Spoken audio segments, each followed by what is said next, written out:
Ողջույն հարգելի հետևորդներ, շնորհավորում եմ ձեզ Սուրբ Ծննդի կապակցությամբ։ Իրոք շատ գեղեցիկ տոն է։ Այսօր խոսում ենք մի խնդրի մասին, որ ունի հասարակության մեծ մասը։ Խոսում ենք բերանից տհաճ հոտի մասին, որը այսպես մասնագիտական տերմինոլոգիայով կոչվում է հալիթոս։ Հալիտուս բառը լատիներեն կոչվում է շնչառություն, օզիսը պաթոլոգիան, հա, այսինքն տհաճ հոտ բերանից շնչառության միջոցով ասեմ որ խնդիրները բազմազան են ես այսպես դասավորել եմ դարակներով եւ ձեզ ներկայացնեմ թե որն է իրականում նորմալ այսպես ասած վատ հոտը բերանից եւ որն է պաթոլոգիկը Սկսենք նրանից, որ բաժանենք մակարդակների, հա, հիմնականում խնդիրը իհարկե մարսողական համակարգում է գտնվում, եթե առկա է բերանից տհաճ հոտ, բայց դա էլ բաժանենք 3 մասի։ Մարսողական տրակտի 3 հատվածների, հա, երբ որ խնդիրը առկա է բերանի խոռոչում, երբ խնդիրը առկա է որկորում, կերակրափողում, հա, եւ երբ խնդիրը առկա է ստամոքսում։ 3 հատվածներում մարսողական խնդիրների դեպքում կարող է լինել բերանի խոռոչում տհաճ հոտ։ 4-րդ կետը կարող եմ նշել համակարգային խնդիրներ, որոնք ստորև կթվարկեմ, հա։ Սկսենք առաջինից։ Ինչու է առաջանում տհաճ հոտ բերանից, որի պատճառը բերանի խոռոչն է, այսպես ասած։ Հարգելիներս, ասեմ, որ գոյություն ունի այսպես հարաբերական ֆիզիոլոգիական տհաճ հոտ բերանից, ինչու, որովհետև մենք իրականում իդեալական երբեք չենք կարող մաքրել ատամները, նույնիսկ Հիմա կասեմ, այսպես իդեալական մաքրելը որն է, հա, նույնիսկ որ շատ էլ աշխատենք, իրականում հաստատ մնում են 1-2 միկրոբիկներ, որոնք որ գիշերվա ընթացքում իրանց վատ գործ անում են, իրանց կենսագործունեության արգասիքների պատճառով առավոտյան սովորաբար լինում է տհաճ հոտ բերանից ցանկացած առողջ մարդու մոտ, կարող է լինել մի քիչ շատ, մի քիչ քիչ, եւ երբ որ մարդը արթնանում է եւ նախաճաշում է, ջուր է խմում, սուրճ է խմում, թե է խմում, այդ վատ հոտը անցնում է ու ողջ օրվա ընթացքում չի էլ վերադառնում, հա։ Սա կհամարենք այսպես նորմայի դրսևորում, այսպես ասած։ Խնդիրը այն դեպքում, եթե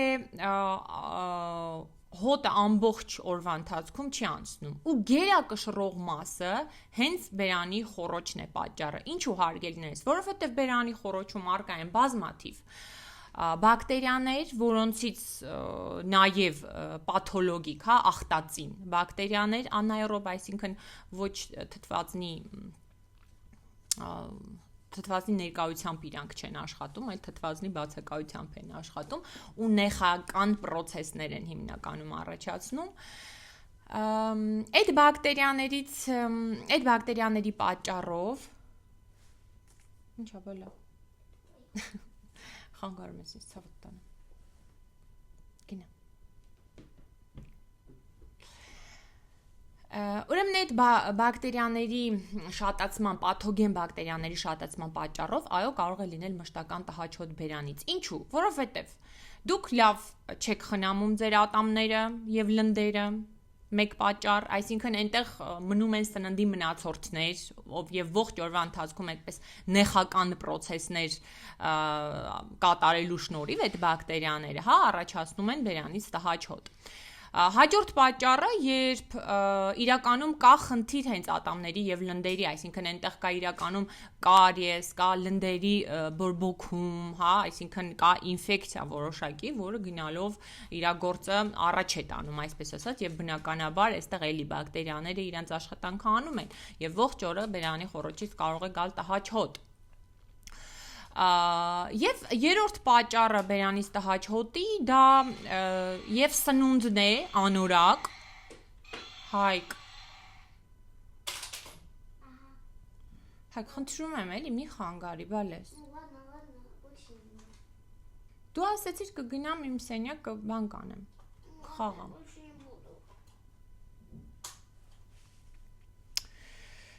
Եվ ինչ էի ասում, մտքից տելը կտրվեց, խնդրեմ։ Հաջորդ պատճառը հարգելիներս, ուրեմն անորակ սննդի պատճառով, հաճախակի անորակ սնունդ օգտագործելու պատճառով եւ նաեւ հիգիենան բերանի խորոչի ճիշտ իրականացնելու պատճառով կարող են առաջանալ նշիկներում այսպես կազեոզ խցաններ, այսպես իրանք ներառուկներ են, որոնք որ բաղկացած են սննդի մնացորդներից եւ այդ լեյկոցիտներից, որոնք աշխատում են այդ վատ այսպես օտարածին նյութը հեռացնել նշիկների վրայից, եւ այդպես ներառուկներ են առաջանում ու իրենք բավականին տհաճ հոտ են առաջացնում բերանից, եւ եթե դուք ունեք զգացողություն, որ այստեղ ինչ որ մի բան անդադ ծանրացած է եւ կամ հաճախ եք ունենում տոնզիլիտներ, նշիկաբորբեր, այդ դեպքում անպայման այցելեք լոր քիթ կոկորտ ականջաբան բժշկին, թող ինքը հեռացնի այդ կազեոզ, եթե կան իրանք կախտորոշի եւ կհեռացնի այդ կազեոզ ներառուկները։ Հա դրանք եւս բավականին շատ պատճառ են լինում, պատճառ են հանդիսանում բերանի խորոչից տհաճ հոտի։ Եվ իհարկե սնունդին, որ սննդի մասին խոսելով չեմ կարող չասել գերակշռումը սննդակարգում շաքարների, այսինքն երբ մարդը պարզ շաքարներ շատ է ուտում, քաղցրավենիք ավելի կոնկրետ, եւ երբ շատ է ուտում սպիտակուց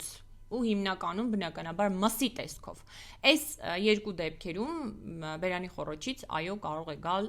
տհաճ հոտ ու առավել շեշտված առավոտյան, այսինքն եթե բոլորի մոտ նորմալ է որ առավոտյան տհաճ հոտ լինի, բայց սպիտակուցներով շատ ծանրաբեռնված սնունդ ուտելու դեպքում դա ավելի այսպես ընդգծված է լինում, հա։ Հարգելիներս, ես ձեզ ասեմ, թե ինչ անել, որպեսզի բերանի խորոչից տհաճ հոտը վերանա։ Ամենաառաջինը բնականաբար առավոտյան եւ երեկոյան պարտադիր լվանալ ատամները։ Առավել եւս, եթե դուք նույնիսկ առավոտյան մոռացել եք լվանալ, ինչ պատճառով, քնելուց առաջ այդ պարտադիր է, ուղղակի ձեր, չգիտեմ, ամենօրյա այն հիմնական աշխատանքներից մեկն է խնամքի, որ պետք է իրականացնել։ Երկրորդ, պետք է բերանի խորոչը, ատամների արանքը մաքրել ատամնաթելերով։ Սա շատ կարևոր է, որովհետև այդ չոփիկները, որ դուք օգտագործում եք մանավանդ սնունդ ուտելուց հետո, հա, ինքը ավելի է վնասում, ավելի եք դուք վնասում լինդը, ատամի խորոչը ու այսպես ոնց որ անցք եք բացում, որ ինֆեկցիան ներս մտնի, հա, հրավիրում եք ինֆեկցիային լնդի մեջ կամ ատամի մեջ, այսպես ասած։ Իսկ ատամի թելով մաքրումը օգնում է, որպեսզի սննդի մնացորդները ատամների արանքում դուրս գան։ Իմ ջայլոց ատամի թելերը բավականին շատ են, ես այստեղ կփակցնեմ մի քանի լավ տարբերակներ, որոնք որ հնարավորինս լավ նյութերից են պատրաստված,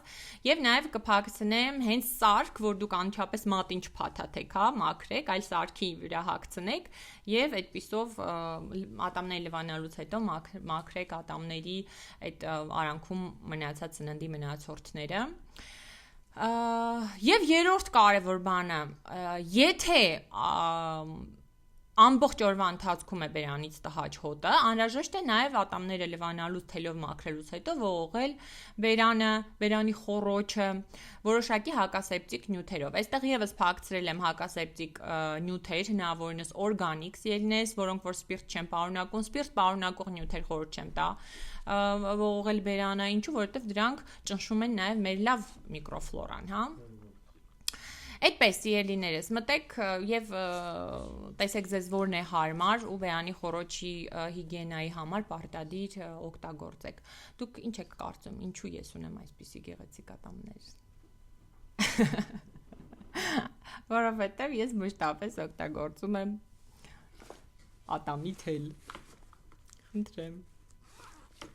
Ցույց տամ։ Ահա։ Իմ ատամի թելը այսպես իրան քաշում եք, կտրում եք, հագցնում եք համապատասխան սարքի վրա, սարքես պահին հեռու է ինձանից չդրեցի մոռացա, կամ փաթաթում եք մատին եւ համապատասխան մաքրում ատամը։ Այստեղ գիտեք ինչն է կարևոր։ Երբ որ թելը անցկացնում եք ատամի արանքը, անհրաժեշտ է որպեսի հետո այսպես skip բարձրացնել թելը, այսպես նպատակ ունենալով լավ մաքրել ատամի վրայի փառը, մնացորդը սնունդների, հա, ու դա կօգնի, որպեսի հետագայում բնականաբար այդ վատ նյութերից վերանի խոռոչից հոտ չգա հարգելիներս, լավ։ Եվ ընդհանրապես չվնասվեն ատամները, հետո չունենաք կարիես։ Այս ամեն ինչին պետք է ասեմ, որ անհրաժեշտ է գումարել նաև ատամնաբուժին պրոֆիլակտիկ այցերը տարին 1-ից 2 անգամ, կախված նրանից, թե ձեր ատամնաբուժը քանի անգամ կհրավի իր մոտ։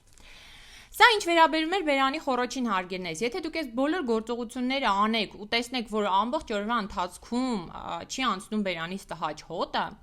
այստեղ արդեն անհրաժեշտ է մտածել ավելի խորը պաթոլոգիաների մասին, այնպիսին, ինչպիսին են արդեն ներքևում, հա, անցնենք ներքև, որ կորի խնդիրներ, այսինքն կերակրափողի։ Այստեղ խնդիրները կարող են մի քանիսը լինել, որոնք հիմնականում ախտորոշվում են արդեն բժշկի կողմից եւ հիմնականում էնդոսկոպիկ եղանակներով, այսինքն համապատասխան սարք են ժողովուրդը ասում զոնդ պետքա կուլ տամ, հա։ Այդ սարքի միջոցով կոչվում է ինքը էզոֆագոգաստրոդուոդենոսկոպիա երկար անուն ունի, տենց գշտի նոր սուրանբոն, տենց անուն ունի։ Մի խոսքով էնդոսկոպիկ եղանակով է անհրաժեշտ ախտորոշել եւ որկորի խնդիրները կարող են տարբեր լինել, հա, բորբոքում, այսինքն հենց էզոֆագիտ, հա, էզոֆագուս բառը որկորն է լատիներեն, էզոֆագիտ, նաեւ այնտեղ կարող են լինել դիվերտիկուլները իրենք այսպես որկորի մեջ գրպանիկներ են, որոնց մեջ հավաքվում է սնունդը ու նեխում է ու տհաճ հոտ է գալիս բերանից, բայց դիվերտիկուլները իրականում շատ քիչ են հանդիպում, այդ պատճառով տենց շատ մի կարծեք թե դա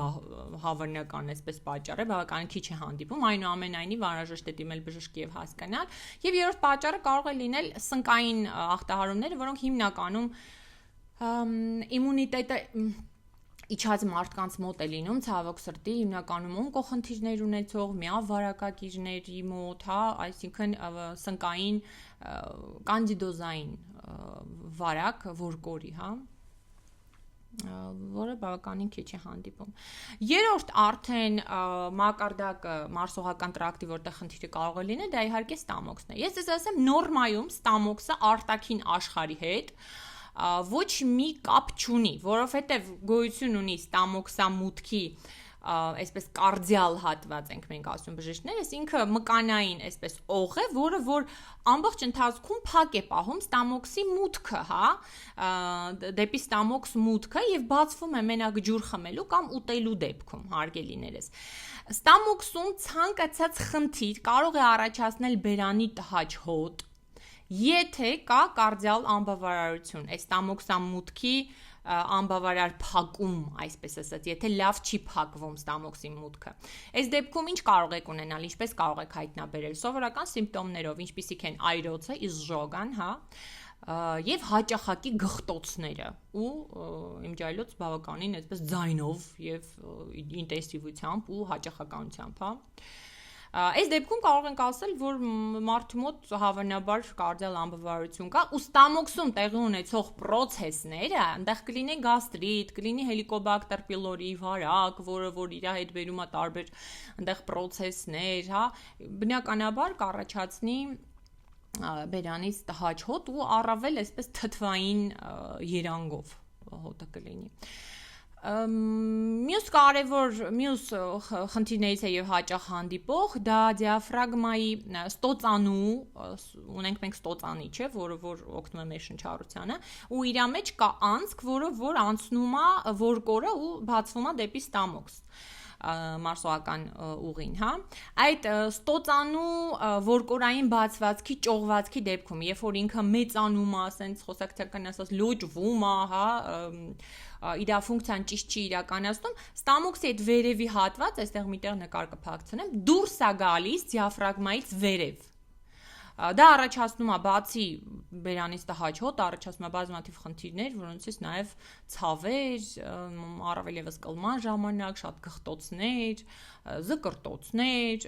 այրոցի զգացում, այս դեպքում եւս հարգելներս անհրաժեշտ է դիմել բժշկի, լավ։ Եվ որ շատ կարևոր է իհարկե այս ամեն ինչի տակ ես գաստրոեզոֆագալ ռեֆլյուքս հիվանդությունը չշեշտեցի, դա մի հիվանդություն է, որի դեպքում այդ կարդիալ անբավարարությունը կա, հա, երբ ստամոքսի պարունակությունը լցվում է որ կոր։ Այդ դեպքում եւս էլի հոտ է գալիս, այսինքն ցանկացած պաթոլոգիա, եթե կա այդ անբավարարությունը, հա։ Չորրորդ համակարգային պատճառները կարող են լինել, ես ամենատարածվածները նշեմ։ Բերանից տհաճ շաքարային դիաբետի ժամանակ, որովհետև այնտեղ կա նյութափոխանակային լուրջ խնդիրներ, հա, եւ երիկամային պաթոլոգիաների դեպքում, այս դեպքում եւս այնտեղ կա ազոտի կուտակում եւ այլն արյան մեջ, որով համապատասխան հոտ կառաջացնի հյուսվածքների Այսպես հարգելիներս, ես հիմնական այսպես պատճառները ասեցի, ինչպես հայտնաբերել, որ կա հիվանդություն։ Ես մոռացա, որ բերանի խոռոչից վատ հոտ լինում է նաև ինֆեկցիաների դեպքում, վերին ուղիների, ինչպիսիք են օրինակ հենց սեզոնային, օրինակ վարակները, երբ քիթը փակվում է, քթով չեք կարողանում շնչել, բերանով եք շնչում, լորձաթաղանթը չորանում է եւ բացի չորանալը, նաև պաթոլոգիկ միկրոֆլորան է շատ այնտեղ, չէ, կուտակվում աշխատում, որի պատճառով բերանից տհաճ է գալիս սինուսիտներ, հա, տարբեր խնդիրներ վերին ուղիների, վարակները եւս բերում են տհաճ, բայց դա եթե սուր է, անցնում է բնականաբար հիվանդությանը զուգահեռ, հա։ Ես այս հիմնականում խոսում եմ քրոնիկների դեպքում, որ երկար sense կա։ Ինչպես հայտնաբերել, որ բերանից վատ հոտ է գալիս։ Առաջինը, մենք ինքներս հայտնաբերենք եւ երկրորդը հարցնենք հարազատին։ Առաջինը, մենք ինքներս հայտնաբերելու ճիշտ ասած շատ մեթոդներ կա, ես ես ասեմ ամենա այսպես ոչ տհաճ մեթոդը։ Պարզապես արտաշնչել այսպես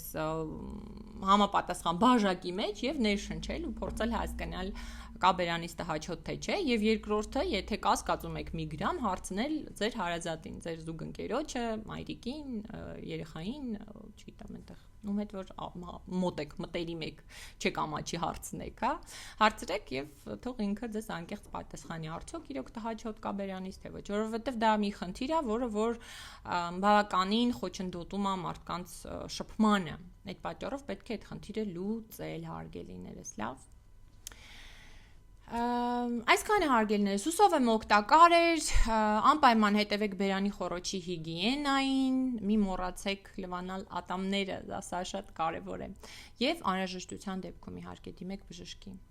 Բոլորին մաղթում եմ առողջություն, լավ եղեք, ցտեսություն։